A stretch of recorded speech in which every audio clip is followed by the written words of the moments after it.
आज के क्लास में हम आपको बताएंगे 12.2 का क्वेश्चन नंबर 6। ठीक है, इसमें क्या बोल रहा है कि 15 सेंटीमीटर त्रिज्या वाला, ठीक है, एक वृत्त की कोई जीवा, वृत्त का बोल रहा है कि कोई जीवा केंद्र पर 60 डिग्री का कोण बनाता है। तो हाँ ना, बनाता है। तो बोला संगत लघु और दीर्घ वृत्त खंडों का क्षेत्रफल ज्ञात कीजिए। तो सबसे पहले बोल रहा है कि कोई जीवा है, तो मान लीजिए एक जीवा खींच दिए। ठीक है, ये क्या होता है, वृत्त के एक बिंदु से दूसरे बिंदु तक मिलाने वाली रेखा को क्या कहते हैं, जीवा कहते हैं। और बोल रहा है कि इसका त्रिज्या कितना है, 15 सेंटीमीटर है। तो केंद्र से एक हम त्रिज्या खींच देते हैं, यहां से लेके यहां तक और यहां से लेके यहां तक, यही त्रिज्या आ गया। और ये जो केंद्र पे कितना डिग्री का कोण बन रहा है, 60 डिग्री का कोण बन रहा है। और त्रिज्या कितना है, 15 सेंटीमीटर। त्रिज्या कितना है, 15 सेंटीमीटर। ठीक है, अब समझिए, यहां से लेके यहां तक, जो मान केंद्र को क्या मान ओ मान लेते, यहां से लेके यहां तक ये क्या आ गया, त्रिज्यखंड हो गया। हम यही बताए थे, ये जो छोटा वाला भाग है यही है लघु वृत्तखंड।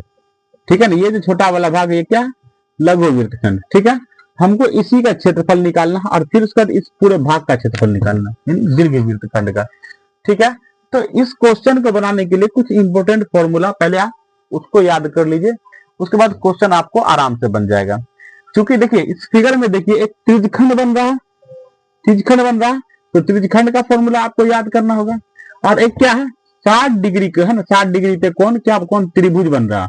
और कौन त्रिभुज बन रहा है, अगर 60 डिग्री थीटा, अगर किसी भी त्रिभुज का 60 डिग्री कोण बने तो समझिए वो क्या है, समबाहु त्रिभुज है। समबाहु त्रिभुज में क्या होता है, सभी कोण क्या होता है, आपस में बराबर होता है। 60 डिग्री और दूसरा कोण भी क्या होगा, 60 डिग्री, तीसरा कोण भी क्या होगा, 60 डिग्री।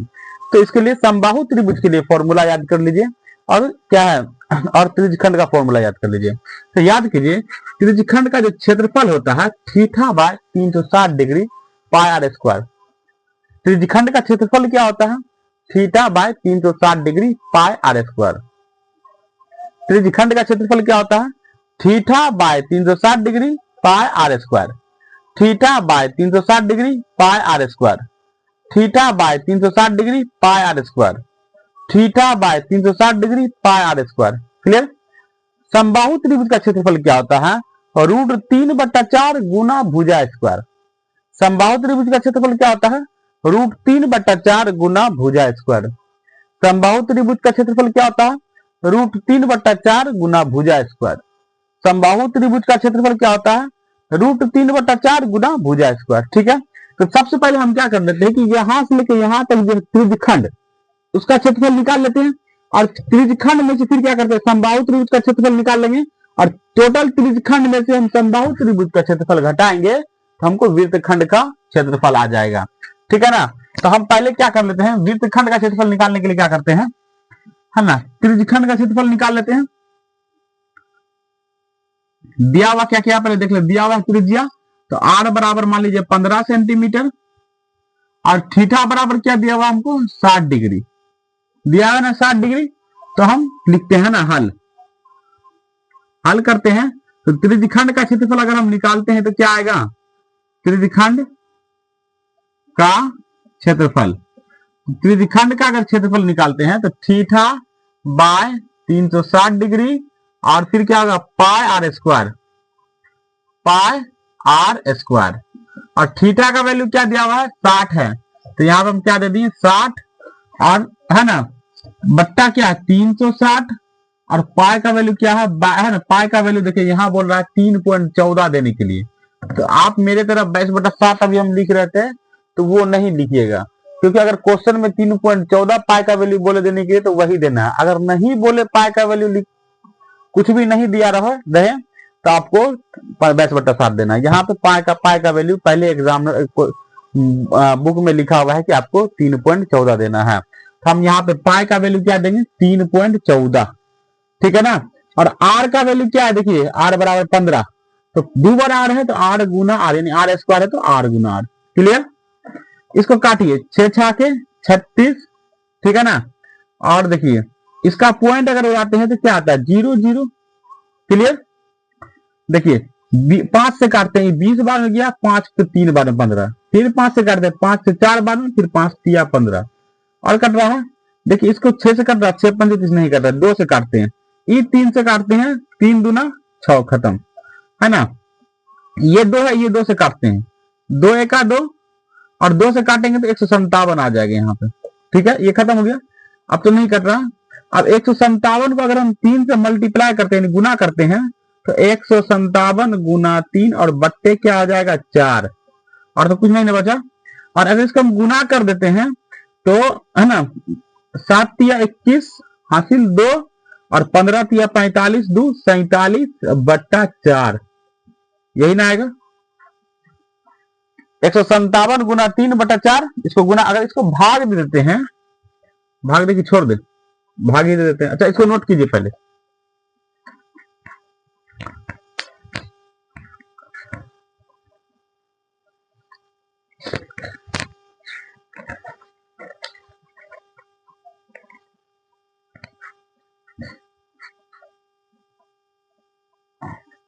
हो गया। इसको हम देखिए त्रिज्यखंड का क्षेत्रफल निकाले हैं, क्योंकि मेरे पास फिगर बोर्ड कम है तो हम इसको यहाँ पे त्रिज्यखंड के क्षेत्रफल को यहाँ साइड में लिखते हैं, क्योंकि हमको मिटाना पड़ेगा। तो हम यहाँ पे लिख देते हैं त्रिज्यखंड का क्षेत्रफल, यहाँ पे कितना निकल गया 471 बट्टा 4, तो यहाँ पे लिख देते हैं 471 बट्टा 4। अब हम इसको क्या करते हैं, मिटा देते हैं। इसके बाद हम बताए थे कि त्रिज्यखंड अगर यहाँ से निकाल लेते, अब समबाहु त्रिभुज का क्षेत्रफल निकाल लेंगे। और समबाहु त्रिभुज का क्षेत्रफल जो होता है, फॉर्मूला आपको बताए थे, समबाहु त्रिभुज के क्षेत्रफल का फॉर्मूला क्या बताए थे, तो √3 बट्टा 4 गुना भुजा स्क्वायर। समबाहु त्रिभुज का क्षेत्रफल का फॉर्मूला क्या होता है, √3 बट्टा 4 गुना भुजा स्क्वायर। और √3 का वैल्यू क्या बोला है देने के लिए, तो 1.73। √3 का वैल्यू क्या बोला है देने के लिए, 1.73। तो √3 की जगह 1.73 दे देते हैं, और बट्टा 4 है तो 4, और पॉइंट के बाद देखिए 2 अंक है तो 2 को 0 आ जाएगा नीचे। अब भुजा क्या है मेरा 15, तो 2 बार 15 गुना 15 कर दें, काटते हैं इसको, 5 तिया 15 20 पंचे 100, फिर 5 तिया 15 5 चौके 20। ठीक है, और यहाँ पे क्या बच गया 173 बट्टा 4 को 4 से गुना किए 16 और गुना 3 तिया 9। अगर हम इसको गुना कर देते हैं तो 9 तिया 27 हासिल 2 17 9 153 2 155 बट्टा 16। ठीक है, ये हमको क्या निकल गया, त्रिभुज का क्षेत्रफल। और बोल क्या रहा है कि लघु, है ना, बोल क्या रहा है कि संगत लघु लघु वृत्त का क्षेत्रफल बोल रहा है ना। लघु वृत्तखंड का क्षेत्रफल निकालते हैं, और हम बताए थे कि लघु वृत्तखंड का क्षेत्रफल निकालने के लिए त्रिज्यखंड के क्षेत्रफल से त्रिभुज के क्षेत्रफल को घटाना पड़ता है। इसको लिख देते हैं यहाँ पे, मिटा देते हैं, मिटा दे इसको। हमको निकालना क्या है, लघु वृत्तखंड का क्षेत्रफल, तो यहाँ पे लिखते हैं लघु वृत्तखंड का क्षेत्रफल। तो लघु वृत्तखंड का क्षेत्रफल क्या होता है, त्रिज्यखंड का क्षेत्रफल और समबाहु त्रिभुज का क्षेत्रफल। तो यहां पे लिख सकते हैं त्रिज्यखंड, है ना, का क्षेत्रफल माइनस, है ना, समबाहु त्रिभुज का क्षेत्रफल, और सबका वैल्यू डाल देते हैं। त्रिज्यखंड का क्षेत्रफल क्या आया था, है ना, तो 471 बट्टा 4, तो इसके सामने 471 बट्टा 4, और यहाँ माइनस है तो माइनस। समबाहु त्रिभुज का क्षेत्रफल क्या आया था 1557 बट्टा 16, तो 1557 बट्टा 16। इसको अब हम मिटा देते हैं, ठीक है ना, इसको नोट कीजिए। अगर हम इसका एलसीएम निकालते हैं तो 16 आएगा एलसीएम, और 16 आएगा, इसमें 4 से गुना करना पड़ेगा, 4 एका 4 7 चौके 28 हासिल 2 4 चौके 16 2 18 और माइनस 15 5 5 7। अगर इसमें से हम घटाते हैं तो आएगा 327 बट्टा 16, और इसको सेंटीमीटर स्क्वायर में आंसर हो जाएगा। ये आपको लघु वृत्तखंड का क्षेत्रफल हो गया। ठीक है, अगर आप इसको पॉइंट में निकालते हैं तो आपको पॉइंट में 16 को इससे भागा देते हैं तो 20.4375 आ जाएगा अगर सेंटीमीटर स्क्वायर में। ठीक है, इसको आप नोट कीजिए।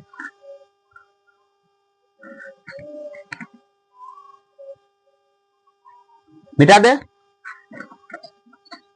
अच्छा 20.4375 इसको रहने दीजिए, क्योंकि आगे हमको है ना दीर्घ वृत्तखंड का जरूरत पड़ेगा इसमें। मिटा दे इसको, यहां तक हम मिटा देते हैं।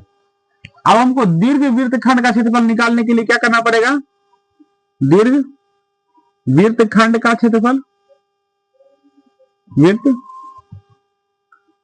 खंड का क्षेत्रफल। तो हम क्या करेंगे समझिए, इस पूरा वृत्त में से छोटा वृत्त को घटा देंगे तो हमको क्या दीर्घ वृत्तखंड का क्षेत्रफल निकल जाएगा। तो लिखते हैं यहाँ पे वृत्त का क्षेत्रफल माइनस है ना लघु वृत्तखंड का क्षेत्रफल। लघु वृत्तखंड का क्षेत्रफल और लघु वृत्तखंड का क्षेत्रफल हम क्या निकाले थे यहाँ पे? तो 20.4375। तो यहाँ इसके जगह पे हम लिख सकते हैं 20.4375 यहाँ पॉइंट है। और वृत्तखंड का क्षेत्रफल क्या होता है? वृत्त का क्षेत्रफल क्या होता है? पाई आर स्क्वायर है ना, पाई आर स्क्वायर यहाँ पे हम दे देते हैं। इसको हम मिटा देते हैं वैल्यू को, ठीक है। पाई का वैल्यू बोल रहा है 3.14 लेने के लिए, और आर का वैल्यू क्या है? 15 गुना 15, ठीक है ना। अगर हम इसको मल्टीप्लाई करते हैं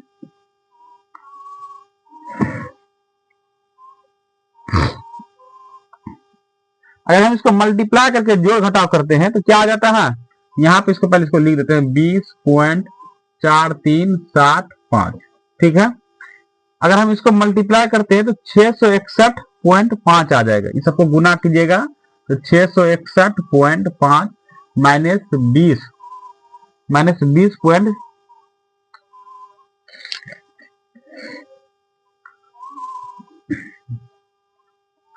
661 नहीं आएगा, 706.5 आ जाएगा। 706.5 और माइनस क्या होगा? 20.4375। अगर इसमें से हम ये घटाते हैं तो कितना आ जाएगा? तो आपको आ जाएगा 786.0625। और क्योंकि क्षेत्रफल निकाल रहे हैं तो यूनिट क्या है इसका? क्या होगा? सेंटीमीटर स्क्वायर में। ये आपका आंसर हो गया, इसको आप नोट कीजिए। आशा करते हैं हम जो पढ़ाए हैं आपको समझ में आया होगा। अगर समझ में आया होगा तो मेरे चैनल को सब्सक्राइब कीजिए, लाइक कीजिए